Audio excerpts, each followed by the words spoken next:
மகாபாரத போரில் வீழ்த்தப்பட்டு விட்டார் பீஷ்மர்.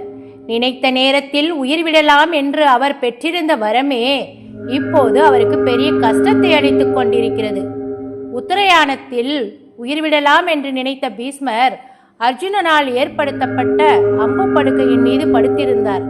மேலும் அவரது தாகத்தை தீர்ப்பதற்காக அர்ஜுனன் நிலத்தில் அம்பை செலுத்தி கங்கையை வரவழைத்துக் கொடுத்தான். இருந்தாலும் காலம் போய்கொண்டே இருந்தது. உத்தரயாண காலம் வந்ததும் பீஷ்மரின் உயிர் அவரது உடலை விட்டு பிரியவில்லை. பாண்டவர்கள், கௌரவர்கள், கிருஷ்ணர் என அனைவரும் அவரை சூழ்ந்து நின்றனர். பீஷ்மருக்கோ தன் உயிர் இன்னும் பிரியாததை நினைத்து வேதனை. அப்பொழுது அங்கு வந்து சேர்ந்தார் வேதவியாசர். பீஷ்மர் வேதவியாசரிடம், என்னுடைய உயிர் ஏன் இன்னும் போகவில்லை? நான் செய்த பாவம் என்ன என்று கேட்டார். அதற்கு வியாசர், பீஷ்மரே, ஒருவர் தன் எண்ணம், சொல், செயலால் செய்வது மட்டும் தீமை என்று இல்லை. தன் கண் முன்னால் பிறர் செய்யும் தீமைகளை தடுக்காமல் இருப்பதும் கூட ஒரு வகையில் பாவம்தான். அதற்கான தண்டனையை யாராக இருந்தாலும் அனுபவித்துத்தான் ஆக வேண்டும். பீஷ்மருக்கு இப்போது புரிந்துவிட்டது.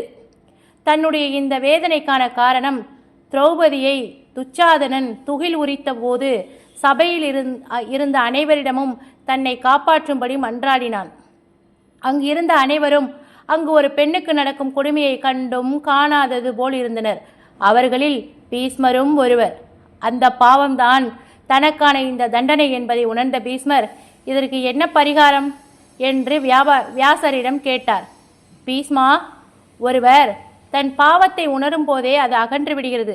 தவறு செய்துவிட்டோம் என்று நீ உணர்ந்ததால் உன்னுடைய பாவம் இப்பொழுது அகன்றுவிட்டது.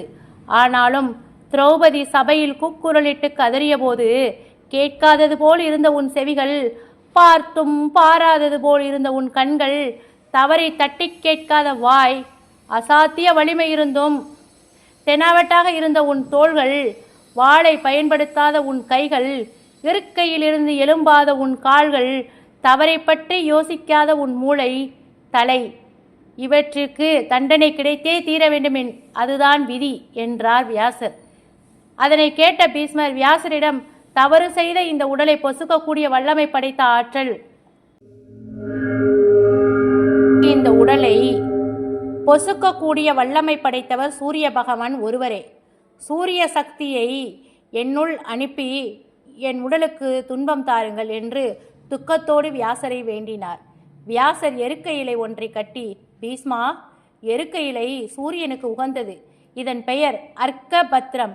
அர்க்கம் என்றாலே சூரியன் என்று பொருள். சூரியனின் சாரம் இதில் உள்ளது.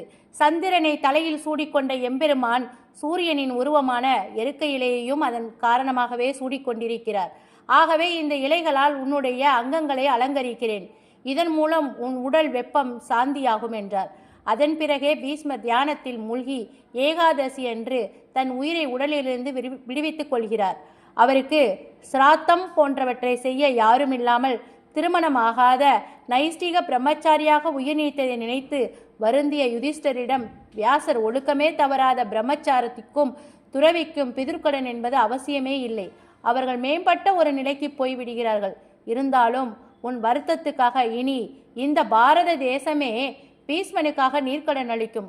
ரத சப்தமி அன்று தங்கள் உடலில் எருக்க இலைகளை வைத்துக்கொண்டு குளிக்கும் மக்கள் தங்கள் பாவங்களிலிருந்து தங்களை விடுவித்துக் கொள்வதோடு பீஷ்மருக்கு நீர்க்கடன் அளிக்க புண்ணியம் அவர்களுக்கு கிடைக்கும் என்று ஆறுதல் சொன்னார். சில காலங்களுக்கு முன்பு வரை ரத சப்தமி அன்று விரதம் இருப்பதும், தலையிலும் கண்களும் செவிகளும் கை கால் தோள்களில் எருக்க இலைகளை வைத்துக்கொண்டு குளிக்கும் முறை இருந்தது.